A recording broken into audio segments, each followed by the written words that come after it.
Welcome to episode 34 of the Jurassic World podcast. That could potentially be the last time that I say that, as obviously we are changing websites, which we will talk about, but I'm joined with Ryan and Chris. Hey guys. Hey, good morning.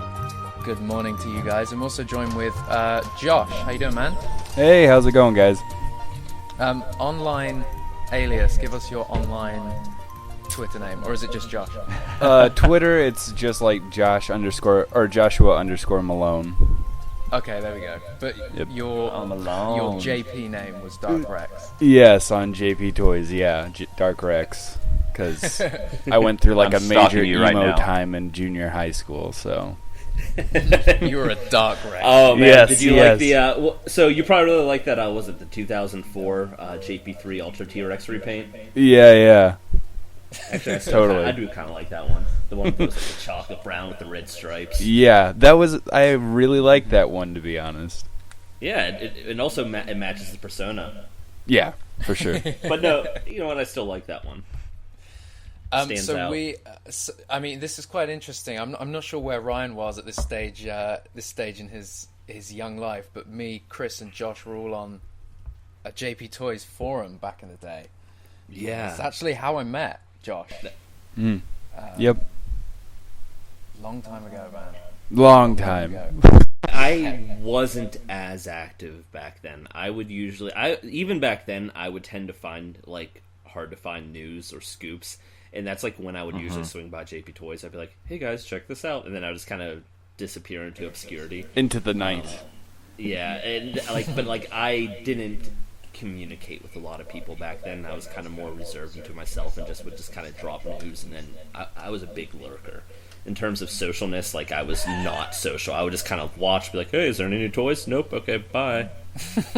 Yeah. So Chris was kind of emo as well, as what he's trying to say. Yeah, I literally like me back then, me now. Like I was not social at all. Like I mean, I was social with my friends and stuff, but like I couldn't imagine myself having a Twitter or like any of this stuff at that point.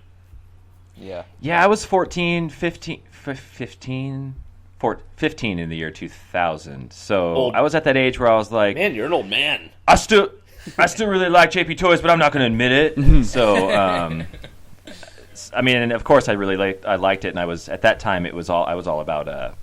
The only website I got on was Dan's JP3. Yeah, that's bringing it back, man. That was my go-to JP source. But I didn't even know how the internet fucking worked back then. Right? So. I love that page. None I of us love did. Dan. That was such a great. Yeah, he was great. I mean, it was basically us. That was JurassicPark4.org. We were the new version of that. And I remember, I still speak to Dan occasionally. I remember asking him before Jurassic World was renamed, but when it was announced as JP4, I remember asking him, like, are you going to do it Dan's JP4? Because that was always something that you were planning, and he never got around to it. But that would have been fun, man. Like, with the same design and everything, the same, which now is really outdated. In fact, is it still even a website? Is it still? No, I think somebody said recently that it went the way of the dodo. Okay. I gotta look. Yeah, I'm quickly looking now. It's like nostalgic time. But I remember, JP. Because I remember going to Jurassic Park 3's website, and it just was, it hardly had, no sponsors. It hardly had anything on there, but Dan's JP3 page, I mean, it had everything. It had everything you needed, like pictures, news, the trailers, like anything you could ask for. Links to the old website. Yeah, I mean, it was just like it had everything. Even ILM, they said in a behind the scenes documentary that they used Dan's JP3 page for references when they were doing visual effects on the plane. And they were like, where can we get the best picture, the latest picture of the plane on set or something? And they were like, let's go dance. Really? That's so cool. It's in their archive, although we can't access the archives, which sucks, but yeah. Oh, yeah. That was funny. Yeah. I remember. Those good times, man. What about, does anyone remember JP afterwards? Yep. I vaguely see. The thing is, like, for whatever reason, I mean, the movies were my thing. But for whatever reason, I was only really active in following, like, within the fan community, jptoys.com. I have no idea why I never bothered to like. I mean, I knew of Dan's JP3 page. I just didn't follow it obsessively, and I'm not really sure why. Dude, there was... I don't know if I had another source that I was getting it from, or what. Or maybe I was talking to somebody online on, like, AIM back then that was, like, feeding me my information that I have just totally forgotten about. Like, maybe I had somebody who was just telling... Man! I mean, ICQ like, as well. Does anyone remember ICQ? Anyone use that? I know the name. I never used it. I used, like, AIM, and I used Yahoo instead. AIM and Windows Messenger. Windows Live Messenger, yeah. Yep. Although it was MSN Messenger back then. Yeah. Oh god, it's like proper nostalgic. And ICQ. I remember I used each one differently for different people around the world. ICQ was very European, speaking to the guy that owned InGenNet. Remember that website? Oh my god, yeah, InGenNet, yep. Oh yeah. I remember that one. InGenNet was a good It was site. pretty sleek, right? Yeah, but that's still online. They were Is it? trying to bring it back, but it's like sort of like half alive, half dead. InGenNet.com? Is it InGenNet.net? So Dan's JP3 page, you guys can access dansjppage.com. Nice find, Ryan. Oh, sweet. Look at it, it's still there. Ah. I would open it up, but my computer sucks, so if I had my web browser open, it would just start. InGenNet.net. Actually, maybe I'll just pull the shit up on my phone. Oh, it's still there. It's like the old when they changed to the JP3 design, but they kind of haven't updated it properly, and some of the CSS isn't working. It's funny that they're trying to bring it back, though. I spent a lot of time on this site. We're going on a nostalgia trip. Nostalgia trip right you now. want real nostalgia? Check this out. Wait, Dan's JP page is still doing news as of June 15th, 2015? He was still That's what I saw. updating it, yeah. I had no idea. Oh, the original Lost World website. Yeah. I'm in. Yes. Nice. Like, if you type in just the lost-world.com, it'll take you to the Universal's new page for Jurassic Park, but, like, they still have this you've got one. to do the... okay, yeah. What is it? / lost_world02 / InGen. You would have it memorized. .html. No, I'm looking at it right now. Josh just sent the link in the thing. Oh yeah, there it is. Yeah, I have the InGen website memorized. Yeah. You know what kills me is they took off... You would. They took down a lot of those subdomains, unfortunately. They took down a lot of those subdomains for like the Jurassic Park and Lost World and JP3 websites when after Jurassic Park 3D left theaters and they got rid of the Jurassic Park 3D page and it's like redirected to Universal. Yeah. After they got rid of JurassicPark.com, they also did strip out quite a few of the other domains, which is unfortunate. I don't know why they do that. Like JurassicPark.com should still be a website. Yeah. It's fucking Jurassic Park. Could you imagine if StarWars.com just like redirected to like Lucasfilm and only the ForceAwakens.com was active? Like what the hell? See, isn't this just proof that we've talked about this multiple times, and I know Universal are listening because they're our favorite, they're our biggest fans. But it just proves that they can't run this. They don't know how to grasp this franchise. They don't even have a bloody website for it. I'm sure they think like we should have a website. It just like doesn't happen. No, I don't. I think you give them too much credit, man. Because if they wanted a website, they would have one. It's Universal. Well, I mean, they have one for Not Jurassic like, World, so why not one for Jurassic Park? Exactly. Yeah. I mean, I don't know why they took down Jurassic Park 3D. All they had to do was update and be like, now I didn't available. know that was a website. What was on it? Was it JurassicPark3D.com? JurassicPark.com got a makeover when it was coming out in theaters again, and it was. Yeah, and it had all the trailers in 3D and stuff. Yeah, because it was also like promoting the Blu-ray and images and everything. I don't know. It looked pretty nice. Nothing beats this InGen site, though. I'm on the Welcome to Security page. A message from Jim Boucher. Security. Yeah, what's that all about? Is this anyway? legit? Yeah. The Lost World website. Well, do you guys remember the Jurassic? Jurassic? Is this legit? Sorry, go ahead. I'm just looking at. I'm sorry. I'm just looking at this Lost World website. Like, is this official? Yeah. Because there's some. Are you guys reading in some of the? Yeah. Like, okay. I just went to dinosaurs real quick, and I just clicked on Velociraptor. Fun fact. Didn't know this. The raptor was originally intended at Jurassic Park as dinner for the more popular Tyrannosaur, while its larger counterpart has adopted a more secondary lifestyle. However, the flat-snouted raptor has grabbed the limelight. What? Yeah, this is like really weird because I think this site is also like supposed to be a cross to like the ride. So like, because if you look down at the bottom, it says Universal City Studios, which is what sponsored that Jurassic Park online adventure game. But also the list of dinosaurs that's here is the exact same list of animals that you see in the ride, except for the Gallimimus, I guess. But it's referenced. Huh. Dude, dinner as the Tyrannosaur. Yeah. Well, wait. In the ride, it's not a Brachiosaur; it's an Ultrasaur. That's true. It's Ultrasaur. InGen employee handbook they've got on here as well. You and your job. Yeah. This kills me. Some You weird guys at shit InGen, on here. We understand that life offers only one certainty. Here today, extinct tomorrow. What? Oh is man! great. If only, Yeah. if only, Jack and Tim knew about this website while doing Masrani. Yeah, they could have pulled stuff from it. Oh, there's an maybe email they section. did, but I don't. No. Oh, no way! There's a login system to log into Hammond's email. Yeah. It's a unit system. Does anyone know the password?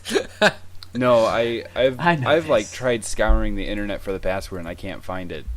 I So bet we can't- you after this podcast comes out, somebody will come on board and be like, "Yeah, the password's this," or somebody will figure it out. Hopefully. Yeah, if somebody does, we'll bring you Guys, on the podcast. 'cause when you're let's go listening to through this, like together. pause this podcast and just go to this website we're talking about. We'll make sure that we share the URL. Yeah.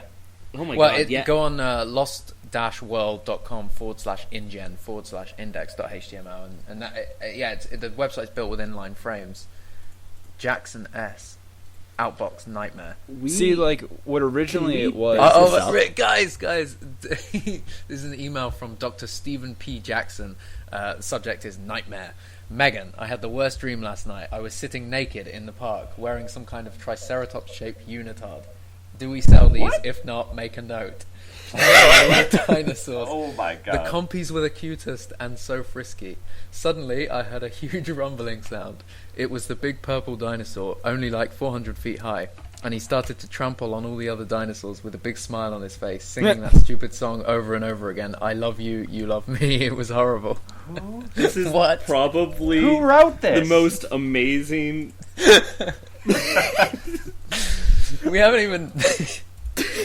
Well, that was good. Okay. We're just scratching the surface right now. Oh my god! Wait, how do you get into that? Is that under systems or what? I can't remember how. I think it's humans, and then that's all their emails. Humans Employee Handbook, Lost and Found. No, I don't see email. Free of all the office politics, free of that nagging witch who calls herself my wife.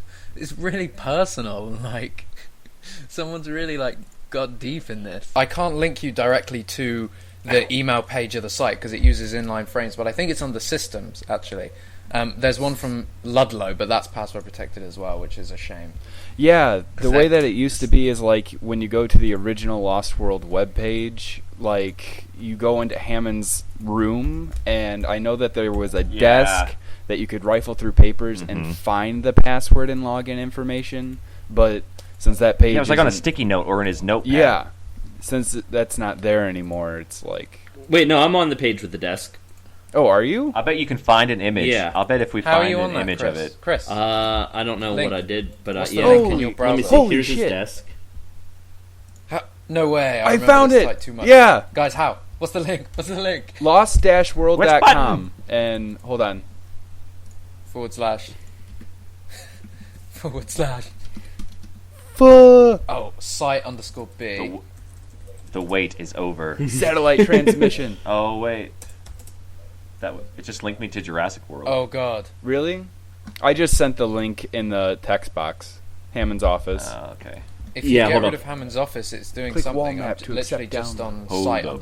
_B, and it's doing something. There's also this one. There's a few different links. This is a nostalgic trip podcast, I have to say. Oh yes, his desk, man. Here's by the computer. Oh, First one who You can can find the zoom in. password gets kudos. it's gonna be a whole podcast of us just breathing and then finally. Yeah, Just, found like, it. Oh my god, we Wish lost we had him. more of this. So, speaking of, like, other awesome website things, like, this, like, I wish we had more of this for Jurassic Park, but back in the day, did you guys ever play either of the online Jurassic Park games? The one that was tied to the ride, but then Jurassic Park 3 had that online adventure game, too? Oh, I barely remember it, but I definitely played it a little bit. Yeah. I don't recall either of them. Oh, really? No, man. What have I missed out on? Well, the online adventure game, it was very much just like one of those click adventures. So, like, you click it and click to different rooms, and basically you find more of these emails and notes that, like, you're finding on the Lost World page to other employees and stuff. But your goal is to escape get away from, like, an escaped velociraptor. But there's, like, something like 22 different endings or something like that. But if you have, like, you can't, like, find the game anymore online, but it's like if you watch, there's a couple of playthrough videos on YouTube, but the Jurassic Park 3 one is this, like, really, it's actually fairly well crafted, like, 3D animation game where you go around, like, Isla Sorna collecting dinosaur eggs, and your eggs can get you, like, actual, like, prizes, but they're, like, cheap, kind of like, you can download this wallpaper, or get this exclusive picture, or do this or this or this, and... Like ringtone, I don't know if it was ringtone, stuff like that. Exactly, and, like, you encounter, like, velociraptors, pteranodons, and T-Rex and Spinosaurus at one point, and stuff like that. Yeah. I have never seen or played this game. I definitely remember that. I remember the eggs. Oh, God. Yeah. What? Is it still... Somebody must have a copy of it no. somewhere. It went down, what was it called? Like, I want to say in 2007 or something like that. Man. What a disappointment. Yeah. Yeah, I mean that... Because we haven't got any games for Jurassic World. I don't know if you guys know. Yeah. Oh, what? We don't? Like, what? Yeah. Talk about... Yeah, we don't really have anything. Missed opportunity. Like, majorly missed opportunity. I mean, I'm sure it's coming. It's just... Will it even be Jurassic World? It's not going to be a movie tie-in game eventually. You know, it'll be its own thing. Which is great. But yeah, I mean, it's better than a tie-in itself. But it's better than a tie-in. But there also should have been something when the movie came out. And the call dropped again. And we're back. Okay. But anyway, games. Skype really needs to get its shit together. Yeah. Sorry, guys, if the editing is slightly weird in this episode, but our Skype call keeps dropping out, which is lovely and a lot of fun to deal with. But anyway, yes, Josh. So let's ask, now that we've had a good look at the nostalgic websites, Josh, what did you think of Jurassic World? So I'm, like, at a really weird time, like, even since us meeting Jack, like, I think it has a lot to me, like, having done this Singapore audition. Like, I was watching Jurassic World a lot when I was prepping for that audition I was telling you about for Singapore. Yeah. And in fact, so, can you let the other guys know? Yeah, so I auditioned for basically an Owen Grady part at the Universal Singapore Park. Because I'm an actor, but they had auditions, and I was like, yeah, why not? Because I've never done, like, anything with my life. So, like, I did that, and it was nice and stuff. So, like, but at that time, my audition was a bunch of mismatched quotes from all the films about velociraptors and, like, how dangerous they are and stuff. But I tried to act as much... Yeah, it was a good audition, though. What? It was good. It was a good audition. Oh, well, Jack. But anyway, so, like, I don't know. Like, I've had, like, this weird kind of, like, sudden burst of interest in Jurassic World. It definitely, like, we talked at length the one night that we got together about, like, it has its flaws, and it, like, like, beyond, it definitely has it. But, like, I can appreciate it, definitely, and I find enjoyment in it, I think more than I do Jurassic Park 3. But okay, really? Yeah. Because I it's hard. No, it's hard, but I think I enjoy JP3 more. Totally. When did that happen, Jack? I think this is been the whole time. I think I've been telling myself that I enjoyed Jurassic World, but I really don't think I did. And this has come up before. I do it, like Josh said, I do appreciate the movie. I like what it did, but at the same time, I have zero urge to ever watch it. Am I the only person in this podcast that liked the movie? I mean, no, Go ahead. I mean, like, because the movie was exactly what I expected it to be. And I feel like, from a mixture of the trailers and the years of what Spielberg wanted the movie to be, I mean, I think that we struck gold with it. It could have been a shit show. Totally. It could have been like JP3 with militarized animals, basically. Like, that's not what I wanted to see at all. I think that we got, like, an actual decent movie. I have some of my issues with some of the tone. It doesn't take itself seriously enough. Yeah, and that's, like, I think I have that qualm with, like, a lot of films, like, actually, but definitely I think the tone is, like, everywhere. I think most of my major problems, and I think this is what Jack is more so alluding to with me, is, like, the whole, like, I enjoyed it, but I think, like, the biggest problem for me was, like, the missed opportunities. What I was telling Jack and I were talking the other day about, like, I immediately saw that the original, like, art poster that was released at the San Diego Comic-Con, where, that raptor's on top of the original Jurassic Park car, and you saw the new park in the background, and, like, in the night version you see the stegosaur in the helicopter, and the day version you see the triceratops, and I, like, for the first time in a long time I saw that, and I was like, holy shit, where the fuck was this in the film? Yeah. And, like, constantly, we got teases from Trevorrow about, like, we kind of see more about this restricted section and stuff like that, and that's the part that, like, really pisses me off, is, like, okay, none of this is explained. Like, we didn't see any of, like, the production of the park, nor did we get, like, any expansion on this restricted section. Like, that is a good half of the island that they just have blocked off. And, like, we have the raptor pen there, and we have the Indominus Rex pen, but that whole area can't just be in case the Indominus Rex gets loose. Like, why is that area restricted? Like, what's out there? We don't get any explanation. In the first place, why is it restricted before the Indominus? And I think that I mean, it's obviously not wild dinosaurs, though. Let's just be honest, because they wouldn't send employees out there with, like, raptors and everything like that, training them and hosting the Indominus paddock. But I think what we're saying is why wasn't it that? And, exactly. That's more Jurassic Park than it was, And having wild raptors that eventually end up sneaking into the park during the night or something when all the guests are in the Hilton, and, like, raptors are running down corridors and shit.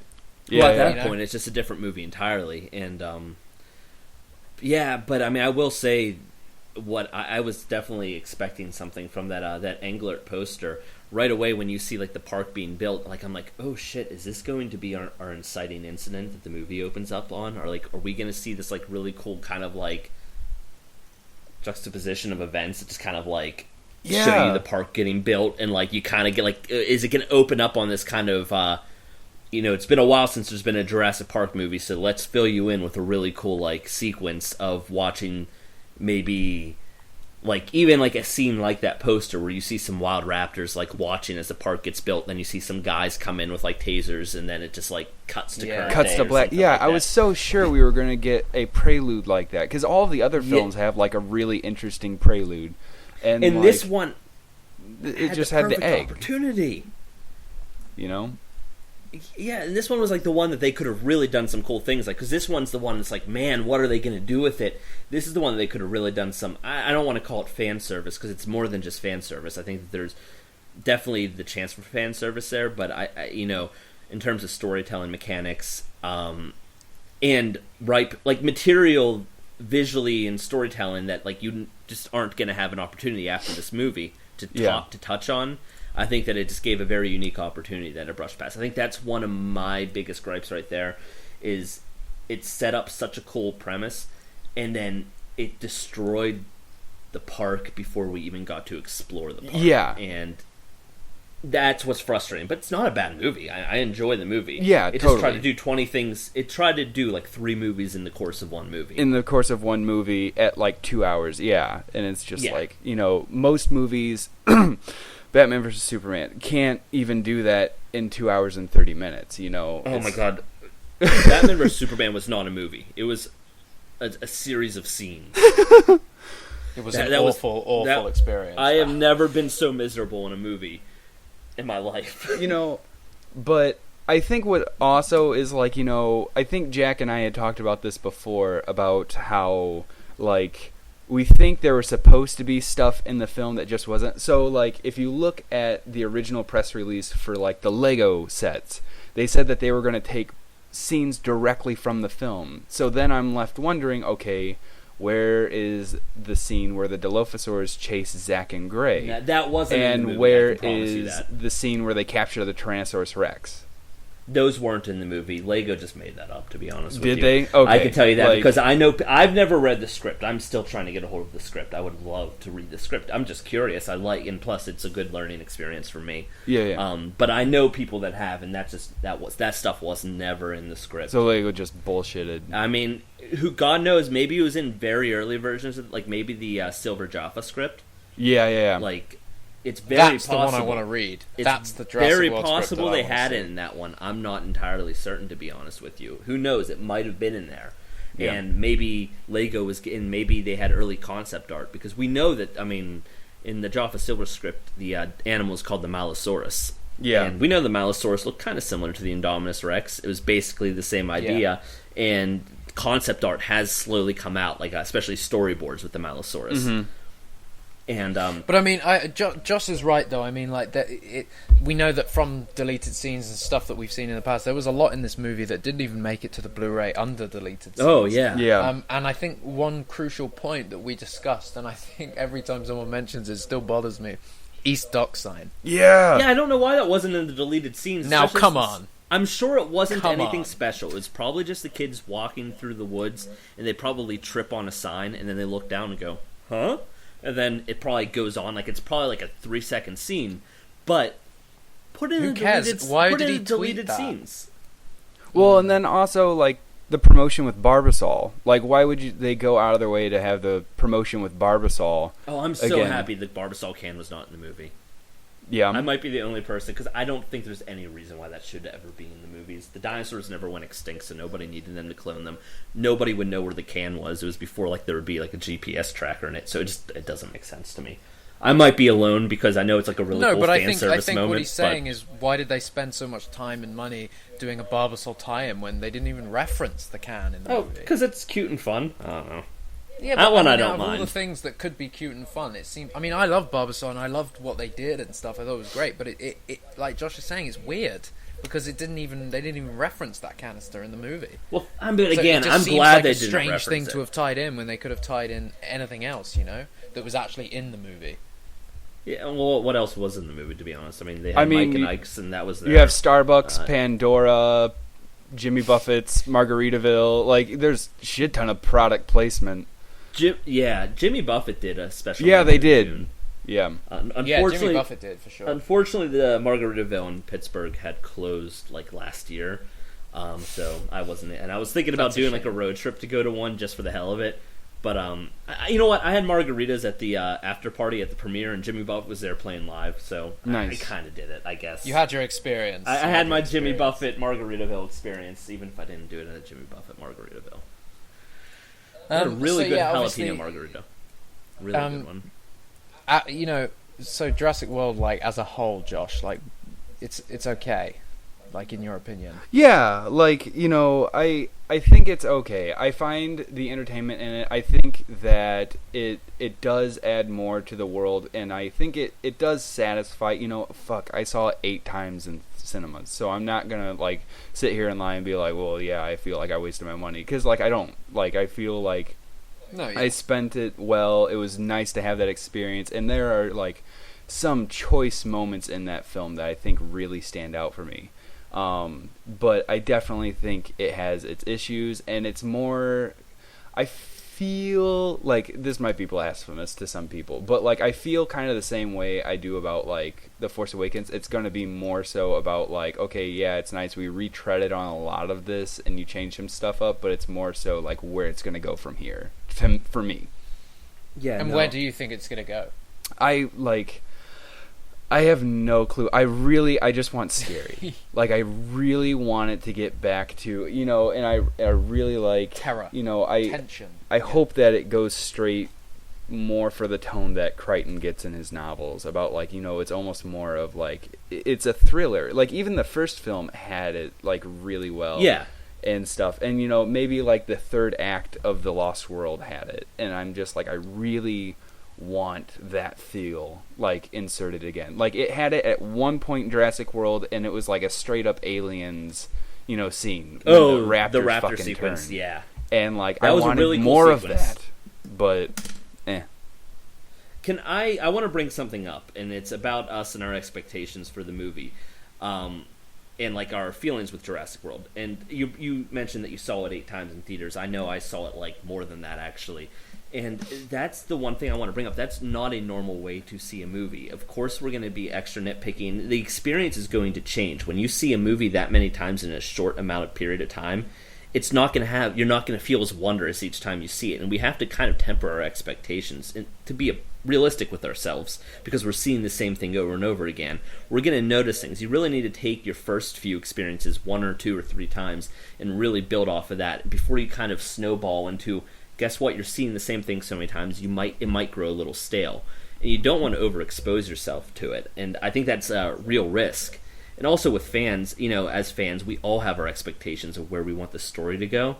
And I don't think that we should, you know, fault the film for not going in the direction with the story that we did. Like, you know, like, oh, I wanted to see the Dilophosaurus and there was no Dilophosaur. Like, yeah, that's a bummer, but we can't. That's not a fault of the film. That's just like a personal caveat that you just like. I wanted to see that in the movie. I think, like, for me, you just gotta, you know, address it on a more, I guess, like, filmmaking level. Like, you know, where not, like, story beats so much as, like, did the movie have a good Jurassic science-driven story? Or was it too cheesy at times? You know, like, you know, not things that you pick up on, like, oh, but there wasn't this and there wasn't that. Just kind of go from your first impressions. And that's, you know, I enjoy Jurassic World as a movie. I really do enjoy it. See, and that's where but we it has some moments that I just cringe on, but they weren't accidental moments. Like Jurassic Park 3, I feel like some of its flaws that I feel are flaws. I don't feel like it was purposely like, let's just have some cheesy fun in this movie. Like, I feel like some of them just didn't. They did not hit the note they were going for. Yeah, they did not hit the note they were going for. With Jurassic World, I feel like Colin Trevorrow really hit the note that he was going for. He directed the hell out of it. I think that he really directed his actors pretty well, and he hit his timing and everything. I just don't like some of his choices. But I don't think that's people's. I don't think that's what people's criticisms are on. I think it's personal opinion. You know, because when I first saw the movie, I came out the complete opposite way. You know, I saw it with a big group of friends, and everyone, you know, the expectation was that I was supposed to love this movie. Mm-hmm. And when I came out, I was almost numb. I didn't know what I thought of it. It was too quick, and it happened too quickly. And I'm pretty sure I came out thinking, I don't think that was as good as I wanted it to be. 14 years. We have these 14 years of expectations, mm-hmm. I know, but I didn't enjoy it the first time I saw it, and like I can admit that now. I saw it the second time, and you know, obviously, when you see something the second time, it does slow down a bit. I enjoyed it more the second time. I don't think there was a point where I was honestly thinking, this is fucking great. Like you felt. I don't ever think I watched it that much. I don't ever think I watched it and thought that. Which was a shame, and I did see it a number of times, same as you guys, but there was never a point where I was really excited to. Why? Maybe the second time was the best viewing, and then the third time I was like, okay, I need to give this a break, and then I saw it a couple more times. But I'll be honest with you, I've seen it once since I got the Blu-ray. Mm. The trailers ruined a lot of the surprises. Like, the trailers really took a lot of the joy of seeing it for the first time out of it. Like, the marketing was dumb. To be fair, like, the marketing was pretty bad. I mean, and the problem is they're not going to get that message because they blew so many records out of the water. They're not going to get that message that, hey, we showed too much. Like, you know, they're hearing it. I'm sure even Colin Trevorrow went to the marketing teams like, what the fuck, guys? Like, you slow your roll here. Like, chill it out. But now that it made so much money, they're going to be like, yeah, we get what you're saying, but look at the money we made, so sorry, we're doing it again. And that's how it's going to go. But unfortunately, I do think that also changed some of my expectations, because I was like, oh, they're showing all this, then what aren't we seeing? And then you go into the movie. We discussed this many times on the podcast. I think we were like, well, they've shown this, this, and this. We all thought there was a huge aspect of the story that had been unshowed. We overanalyzed. Yeah, that did change our expectations a bit. I think we do have to be realistic. If I went into it with about the same amount of knowledge that I had on The Force Awakens, I would still like The Force Awakens more. But I would have probably enjoyed the experience, like the sense of discovery, which is one of my favorite things in the movies, is that sense of discovery, going on that adventure.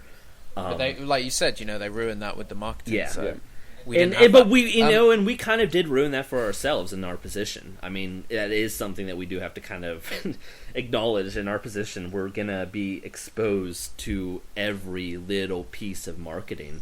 And it is going to change our experience a little bit. And I think now I'm just super excited for... I am actually... there was after Jurassic World and stuff... I'm not saying I hate the movie. I did enjoy the movie. I liked the movie. Me and Josh had a good discussion over a couple of beers about the movie. And, it was good. I enjoyed it for what it was. It wasn't really... It didn't really feel like a Jurassic Park movie to me. And I'm definitely not the only one who thinks that. But yeah, it was okay. But yeah, and I was worried about the sequel. And I remember this is something we discussed, Josh. I was like...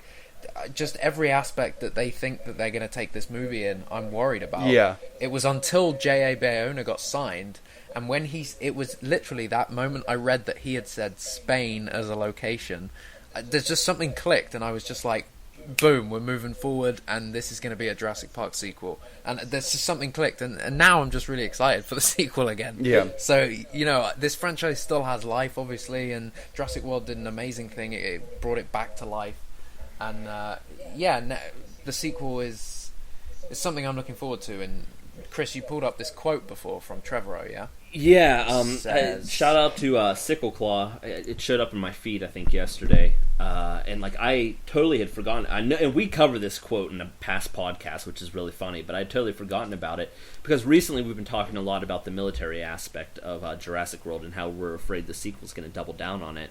But there is a quote from Colin Trevorrow that's basically like, hey, when you have new technology, the first thing that happens is military application, and after that it expands into new territories like home and medicine and agriculture, etc. And that seems to be a pretty heavy-handed hint that there's going to be dinosaurs, but it's going to be for more than just entertainment, but it's not going to be military like it is in Jurassic World.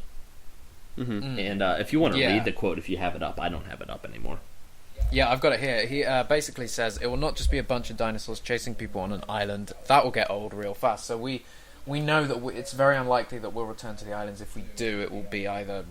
Well, it probably wouldn't be in the form of a flashback since we don't have them in JP. But, there may be a tiny sequence on the island. But it says, I feel like the idea that this isn't always going to be limited to theme parks, and there are applications for the science that reach far beyond entertainment.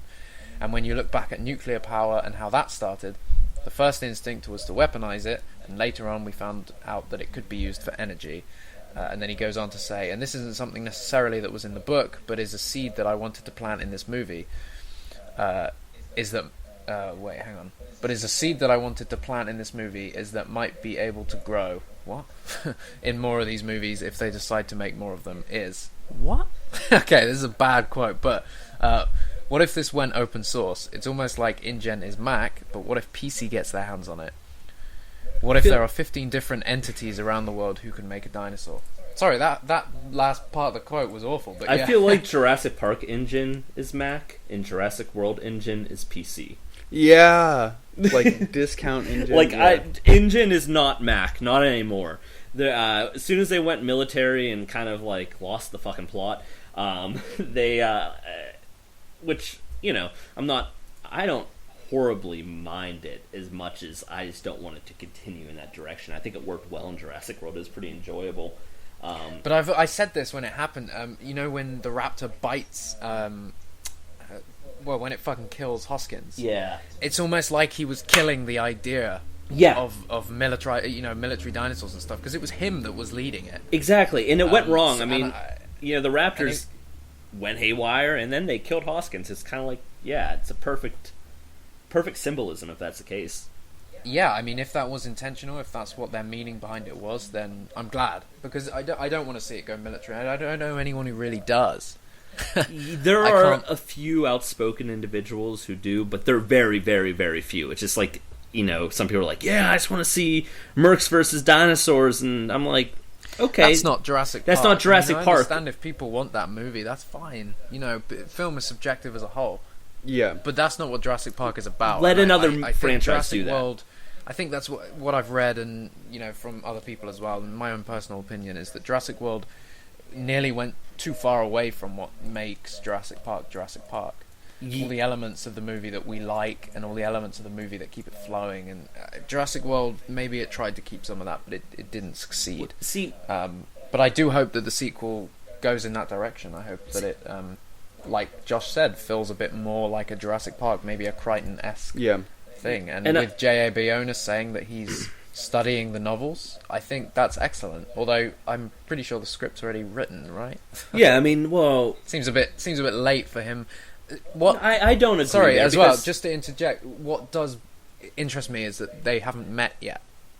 Yeah, J.A. Bayona, the guy who's been announced as directing the sequel to Jurassic World, hasn't yet met the producer, director, or Colin, the other producer. He's met Frank, I'm pretty sure. Because I've read that he's had a good working relationship with him. So I just don't think he's met Colin Trevorrow or Steven Spielberg yet. I'm sure he's obviously talked over the phone and everything along those lines. Yeah, it just seems a bit late, It's the movie's not coming out till 2018. I don't think it's that late. They're definitely having discussions. I mean, this entire time, Colin, again, we've covered this, but Colin hinted at him last summer. So he's been involved. He just hasn't flown out to meet some of these people, and I think that's perfectly fine in the digital age. When he was making a Monster Calls then, but in the digital age, you can honestly use Skype.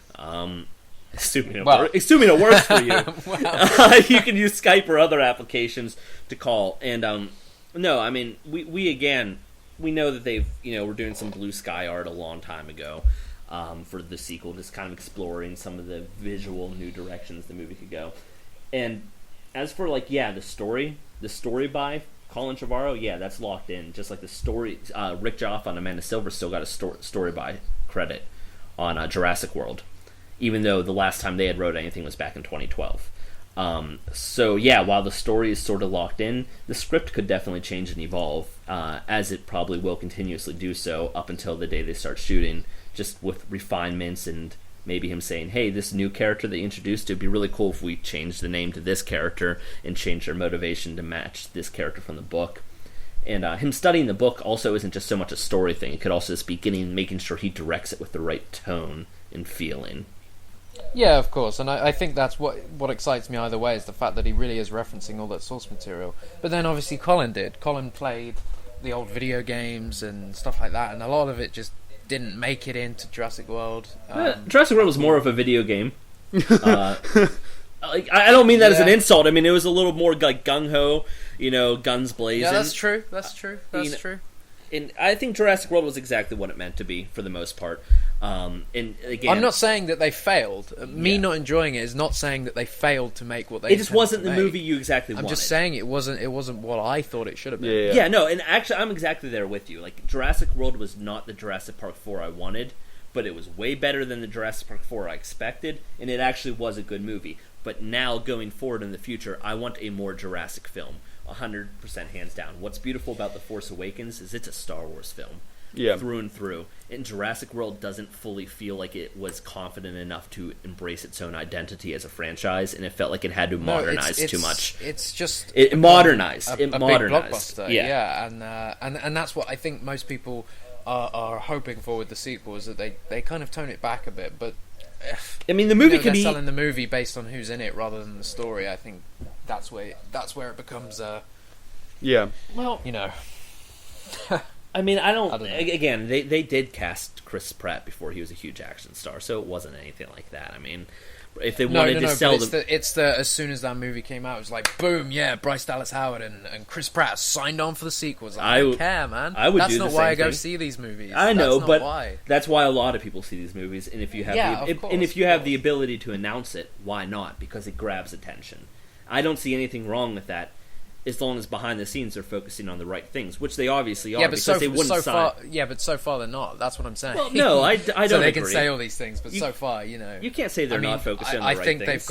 I think they have a lot to prove with Jurassic World 2. But why would they not that hire they have to somebody prove like anything, Bayona? but- Why would they bring somebody like Bayona on if they weren't, focusing on the right ideas with how to hire talent? I mean, there are a lot of directors for hire that are safe bets and that they could have easily went with. And I think that right now, letting him assemble his own cast, his own crew. I mean, there are a lot of things happening. But would you not say Bayona's a safe bet? No, I don't think that's a safe choice, Bayona. I mean, no, he's a fantastic director. It's not like he's a dangerous choice, but he's just not a very, he's a director that obviously has a vision, obviously has a lot of talent, but he's not one of Universal's just kind of he's never done he hasn't done many huge studio. He's a Spanish films, filmmaker. He's not a big Hollywood director for hire, is what I mean.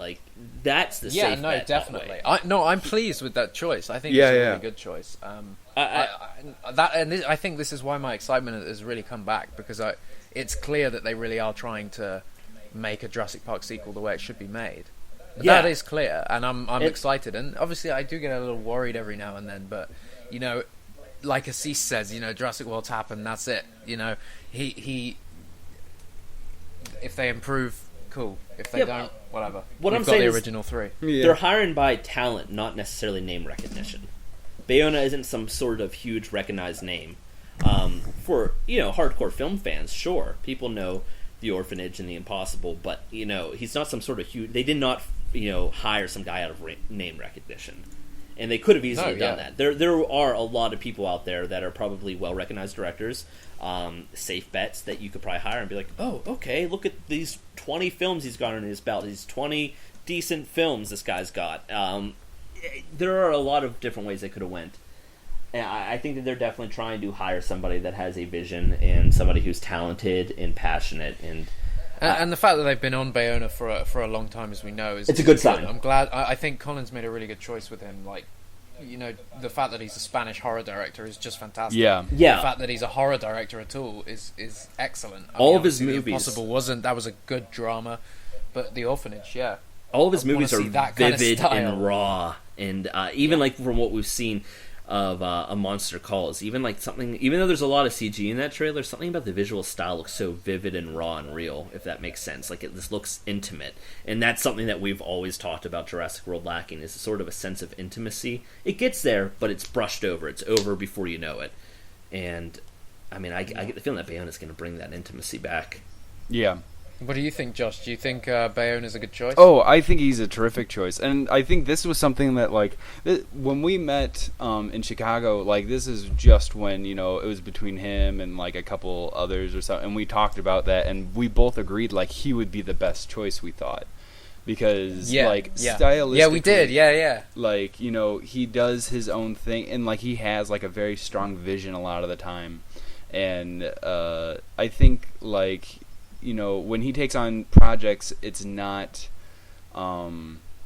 just a paycheck to him, which is why I think, it didn't work out with World War Z. He had, a vision and how he wanted to do it, and he's very passionate about, how he wanted to go about his film, and it didn't end up working out. So, the fact that he took on Jurassic means that, to me, that he's very passionate about the way that he sees it going or wants to have it done. And I think that bodes well to me.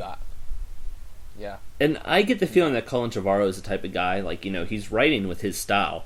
But I think that him and Derek Connolly would both be the type of person that if Bayona says, hey, look, I like what you did here, but let's change the tone a little bit, I get the feeling Colin and them would be the type of people, they wouldn't be like, well, this is our vision. No, I think they'd be like, awesome. Yeah. Let's talk. Let's see where you want to go with this. Make this your movie. And I really get the feeling... Yeah, because Colin seems like a fantastic director, especially in that sense. The collaborative effort that we heard from everyone behind the scenes was that he was amazing. Yeah. Anyone could approach him and be like, well, maybe I see it this way. And any director should really be like, well, let's explore that. So, I think you're right. I think that's good. I think Bayona's a good choice. Yeah, and I really think that Colin's, really the type of person that does want to work with talent and create something. And again, I think that with him writing it, he's not going to say, well, Jurassic World had its cheesy moments, so I want the sequel to have it. If the director says, you know what, I get what you're going for here, but maybe he'll be like, hey, I love it. Or maybe he'll be like, hey, look, this kiss scene doesn't work, so can we scrap that? Yeah. God, yeah, somebody should have said that in Jurassic World. Problem is, a lot of people love that scene. I don't know how. A lot of new age casual audiences love that scene. And for me, what I loved about romance in Jurassic Park in the past is it was so subtle and nuanced. And this was just like, we hate each other. We love each other. It was just thrown in your face, and it was so incorrect. Yeah. And it was very un-Jurassic Park. Yeah, that's my biggest thing. Is it can happen in reality. It just didn't feel like Jurassic Park. And again, it did kind of feel Amblin, though. It did feel Amblin. A lot of my issues with Jurassic World do feel like an Amblin fun kind of family romp adventure movie. So I do get the tone. It's not an awful tone. It just wasn't what I wanted from Jurassic, but it's not a bad movie. I'm like, God damn it, why'd they have to do this in this movie? But it still doesn't sap the enjoyment from it. It just makes it something different than what I wanted, which isn't the worst thing, but I'd rather it go back to closer to where a lot of our love for Jurassic and where we all kind of define it. We have flexibility with that definition, but... No, totally, yeah. We all have this sort of anchor. I'm with you 100%. Yeah, we all sort of have this tonal anchor. Subtlety. So if you could give me a synopsis for your ideal sequel, or just give me any idea from your ideal sequel. Is anyone still here? Yeah, I'm here. Yeah, I'm still here. Okay, good. Oh, I thought it had frozen. Oh. That's good. Josh, give me a synopsis for your ideal Jurassic World sequel. Or at least, what is it? Ideal sequel. Where do you want it to go? It's the question we ask anyone who comes on. It's easier for me to hit on the points that I don't want to see again than where I necessarily would. And I don't want to see militarized dinosaurs, and I don't want to see really any more hybrids. I'm like, okay, we got that out of our system, we're done, and let's move on. If you want to hit that kind of shit, make a fucking Dino Crisis film, to me. Yeah. So totally there. So I'm just let's get back to the I want to address I'm totally game for seeing dinosaurs in urban-ish areas. I still think there is a huge thing with bison that we haven't seen that could definitely be hit on. And fucking Carnotaurus. That's all I want in my life, is to see a Carnotaurus in a goddamn Jurassic film. I don't think it's ever going to happen because the Indominus basically took that role. Because the Indominus, visually, is 100% an Abeliosaurid. So, they drew inspiration in Carnotaurus with Jungosaurus, Rajasaurus. And it kind of, I could totally see an Abeliosaurid that looks like the Indominus Rex actually existing. It looks like such a real animal. Yeah. And it just, took the invisibility from the Carnotaurus. The only thing it didn't take was the size or the pair hunting. Yeah. I really wouldn't mind seeing more of the perhaps some animals had already gotten off the island, kind of a la the beginning of both of the novels, how Costa Rican villages were kind of being silently ravaged by compies or raptors that had gotten off the island. I'm not too sure, although I think it would be interesting to hit on DX. I'm not sure how that would work. And I don't want it to turn into Contagion or one of these other viral films. Rise of the Planet of the Apes. Basically. Yeah, I don't want it to turn into that. But I still think the impact of dinosaurs living on the Earth. The whole, which is something that Colin Trevorrow has said before. Right after the film came out, he said that each film was the first film, he took a lot of reference off of the Ian Malcolm quote of you can't whatever it is, I'm paraphrasing, but you can't control nature, it doesn't do what you want.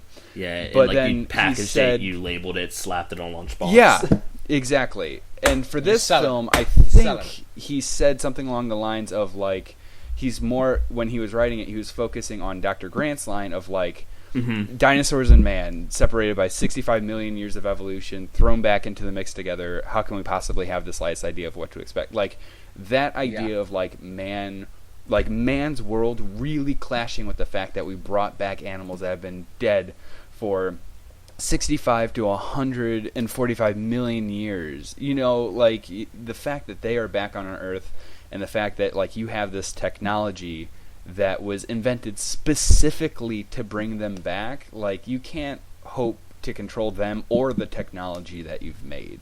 And exactly, that's what I want to see more of, I guess. And the repercussions on the natural ecosystem, bringing dinosaurs back in the mix, would be devastating. Yeah. Honestly, and I think that could actually be a very interesting focal point for the movie to kind of be, realize that we're screwing things up. Not necessarily that dinosaurs are murdering people left and right, but obviously if you get close to them, there is a certain risk of that.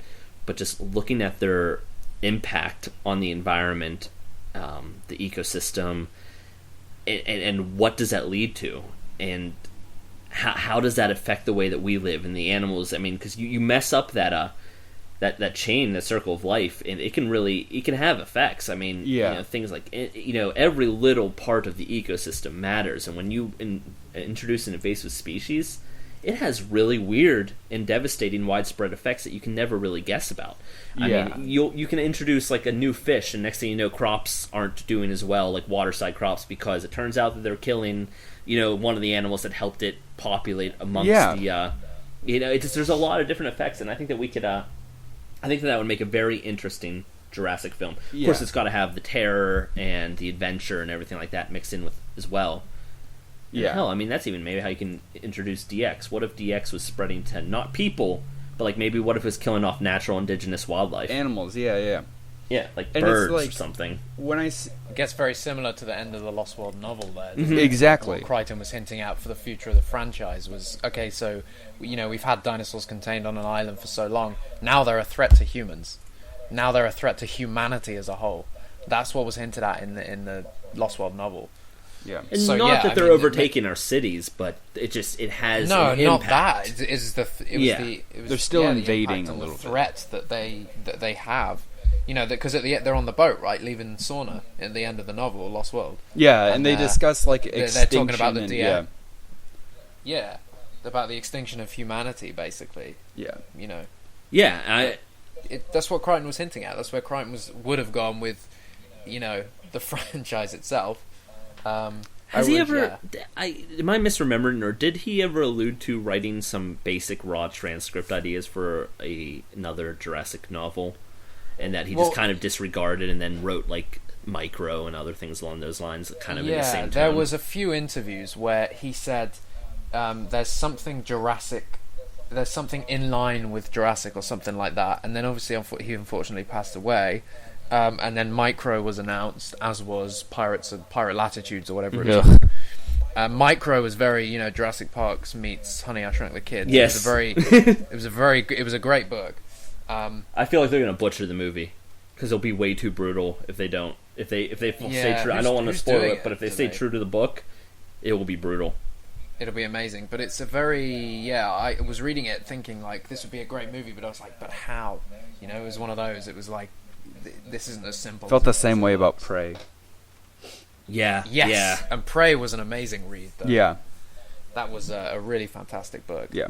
I remember when I first read that, I was like, I want to make this movie. And then I was like, but how? Yeah. It's difficult. But as far as like dinosaurs, like I don't want like my comment about like dinosaurs in the urban to be taken the wrong way. Like I don't want it to be like King Kong or the 1925 like Lost World. Like I don't want to see like a bunch of dinosaurs just wreaking havoc, because then not only do I feel like that isn't what's in a Jurassic film, like that's also just, we've seen that so fucking much lately in all these films. So many like movies superhero do that films, crap. Transformers, like it's done in everything. And so like okay, if we have like a bunch of brachiosaurs and tyrannosaurs and stuff like that just rampaging down the street, just destroying shit, it's like it takes away the impact. Yeah, well, they're not animals anymore. It's like that. Like, you know. Yeah. And God knows they've already stepped away from that a lot, and that's like one of the things that I want to get back to is dinosaurs. Well, as this is animals. what bothered me with Jurassic World, is that the raptors were not animals. Scary at any point, because they just throw them in your face, and they're in a bright like paddock enclosure, and the raptors are just constantly there. It just makes them not scary. At no point in that film were they scary.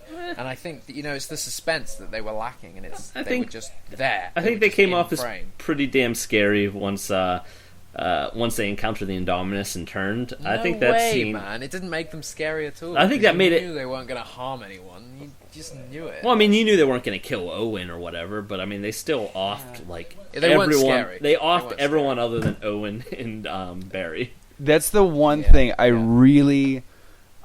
Barry was my Billy in this film, and I really wish that Blue had killed Barry, just like I wish that Billy had died in Jurassic Park 3. Billy was supposed to die. What? Yeah, I know he was supposed to die, and then they brought him back, and I was like, that's the worst fucking decision. Out of the whole film, had he died, I would actually hold Jurassic Park 3 higher than I do, in opinion, because I was like, oh, that film had some balls, but I don't know how Billy survived anyways. We saw the water fill with blood.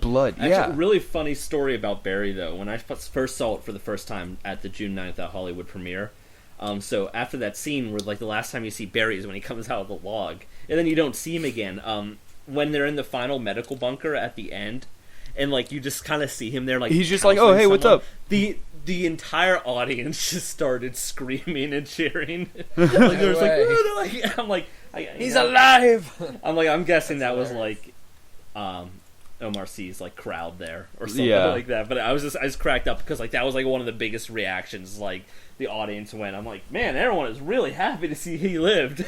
Yeah. Yeah. No, I think you're right though, Josh. I think the sequel, instead of having, obviously, no one wants dinosaurs in cities running around and heaps of dinosaurs. I think it still needs to have that mystery. There's a pack of raptors in that forest. Don't go in there. Which is a quote from Colin. He said, "You'd be around the world," and what was it? Something about how it's the same. You don't go in that jungle because there's lions in there. Or something. And it was the same with this. You don't go in there now. There are raptors in there. That's scary. Little Costa Rican villages being attacked by velociraptors. That's Jurassic Park, and that at least gives the animals their natural instinct to hunt, but also it makes it scary and it makes it feel like the first. Yeah, movie, they're still all they're doing is hunting and they're animals, but at the same time there's just something a little unworldly about them that just tiptoes into that monster quality, Well, yeah, especially the Jurassic Park velociraptors. They've always been monsters, They've always killed for sport and done stuff like that. They've been very territorial at the very least. Yeah. Is the best way that I could describe it. And I think that in the Lost World they acted pretty much like animals. Because basically the humans stumbled into their territory. The raptors took care of it. They hunted them. Yeah, they're like, hey. And it's they had a great trait in Jurassic Park. When the raptors come through the kitchen door and then they snap at each other. Yeah, it's just a great. It makes them an animal, right? And they do the same thing in animals. The Lost World when they do it in Lost World. Yeah. Yeah. I love when Sarah gets away purely because they are animals and they suddenly snapped at each other because what was it? One fell on the other one. Yeah, and then they just got in a scuffle. And that's the only reason she got away. Yeah, she was dead. I'll tell you what, Jurassic World could have done moments like that simply with more thought behind some of the CG sequences, in my opinion. I feel like some were really strong and others weren't as strong. Yeah, and I just feel and a lot of it comes down to the animation, not even the visual quality of the CG. I just would have liked to see more nuanced behavior in the animals. The two parasaurs fighting with one another, you guys catch that? That's cool. Yeah, it's so hard to catch. It's way there in the background, but the way they butt heads. I was that's so great. I love that. But I wanted more of that kind of. It just shit. Makes them animals. Yeah, it makes them real. And so obviously we are nearing the end now. But Josh, and I know you've got to go shortly. But what? You're off on a dig. Yes. Correct. Yes, Tell I'm us leaving about that, Friday man. for a month in Utah. Wow. Fun. To the Badlands. Yeah, to the bed. So, I technically not the Badlands, I guess, because that's more so like Montana and stuff, which I have done before as well. But this will be my second dig in Utah. I think overall I have like 6 or 7 seasons under my belt. It's what I originally went to college for, but then I switched majors because for some reason I thought I'd torture myself as an actor. But yeah, so I'm excited. I'm going with the Burpee Museum up in Rockford. Oh, fun! I've almost went with them before. Yeah, it's a great. Oh God, it's so amazing. And you've met Horner a couple of times as well, correct? What? You've met Jack Horner a couple of times. Yes. The very first dig I ever went out on in 2007, I met Jack Horner out at our site. He came and visited because we had a juvenile T-Rex site. Oh. And he was excited, so he came out. Yeah. And, like, of course, 2007, like, 15-year-old Josh was like, everyone's like, does anybody have questions? And I was like, Mr. Jack, is there anything on Jurassic Park 4? And, like, everybody laughs at young Josh. And, like, I was like, I knew I had that coming. But I had to ask. And then I met him later on that year at a conference. And then a couple years afterwards and stuff, like, I interviewed him for a couple of radio shows because I used to do a dinosaur radio show in college, and I did a short documentary, and I interviewed him for that and stuff too. Like, he's an interesting guy. He just retired, actually. Yes, he did, so, which makes me... Yeah. I actually just brought this up when I was talking to Jack and Assis, and I'm like, I wonder if him retiring means he's not going to advise on Jurassic 5. I don't know. And that's also interesting. Do you think Phil Tippett is? Because... We'll see. Yeah, we shall we'll see. see. But Josh, it sounds amazing, man. Be sure to send some pictures. In fact, send us some pictures and we'll put them on the Twitter and stuff. Definitely, for sure. Yeah, which is just a side note, obviously, for those listening who, for some reason, I don't know, may not have checked out our Twitter or anything. On June 1st, we're officially changing our name. We're rebranding to Jurassic Outpost. The logo is now online. You can check that out. We got a really warm response from when we put the logo and the announcement up. So thank you so much to everyone who likes the logo and everyone who's looking and everyone who's watching. June 1st, and we've got some amazing giveaways and competitions. And Josh, if you dig up anything, if you dig up a dinosaur, maybe we could give that away. Yeah. So, but yeah, looking forward to that. So stay tuned June 1st. Josh, it's been amazing to have you on. Thanks for having me, guys. It's been a pleasure. Thanks for coming around. No, we'll have to do it again. I mean, when we've launched the Outpost and everything, we want to do this more frequently with just other fans and people doing their own kind of sweet things. We want to have people on. It'd be great to have you on again, especially as maybe when we get a trailer for Jurassic World 2. Oh man, for sure. That's a ways away. That'll be the peak of. You can imagine how we're going to be when that trailer hits. Maybe when we get some legitimate casting news.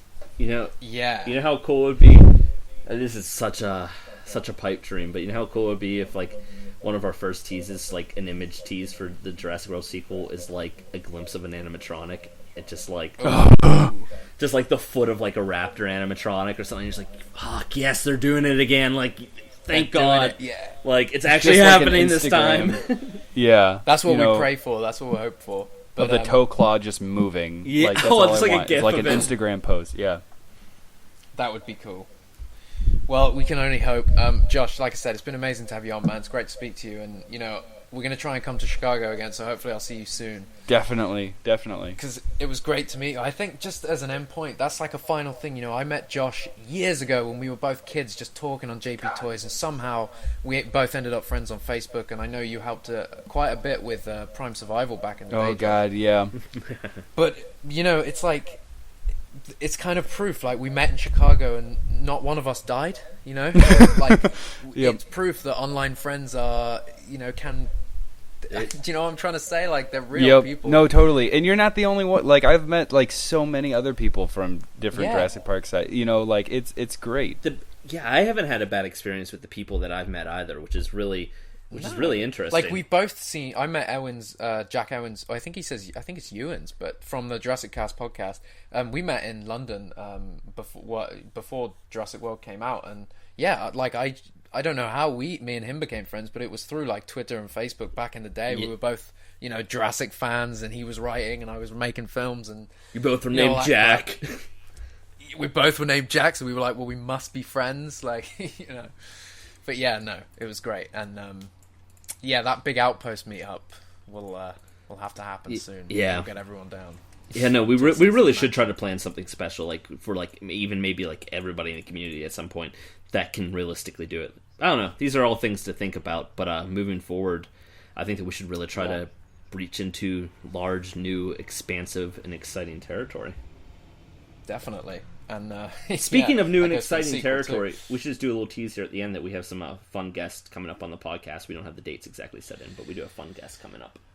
We do have some very exciting guests. Speaking of which, I made a little more progress on the one that I'm talking to as well. Okay, cool. We're all booked for the 26th on ours, so yeah. I don't have a super date. Excited. We're not going to announce it yet because we've got our plan through the month of May to announce things, but stay tuned. They are very exciting.